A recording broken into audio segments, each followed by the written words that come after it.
त्यावेळची ही होळी आणि आत्ताची होळी यात इतका फरक आहे ना. आधी फक्त मजा मस्ती, कॉलेजचे फ्रेंड्स वगैरे, खाणं पिणं हेच होतं आणि आता काम आहे की काम. म्हणजे मला कामाशिवाय दुसरं काहीच दिसत नाही. असं वाटतं किती काय काय करू मी.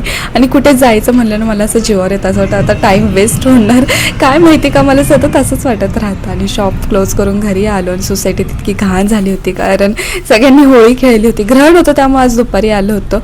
परत आम्ही शॉपमध्ये आलो कारण घरी राहून जमणार नव्हतं. क्लायंटचे पण कॉल येत होते आणि मम्मीने मी सेम कुर्ती घातली होती. आपल्या शॉपमध्ये अवेलेबल आहेत खूप अफोर्डेबल प्राईसमध्ये. त्यानंतर कस्टमर पण सुरू झाले आणि ह्यांना हा गाऊन इतका आवडला होता ना. लिटरली त्यांचा रिव्ह्यू इतका छान होता ना खरंच.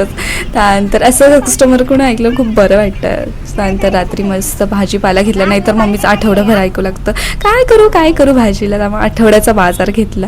नंतर आईस्क्रीम खाल्ली आणि हिवाला मला अजिबात आवडली नाही. त्यामुळे किंगामध्ये गेलो आणि मला खूप होप्स होते की इथं मला आईस्क्रीम छान भेटेल नॅचरलसारखीच.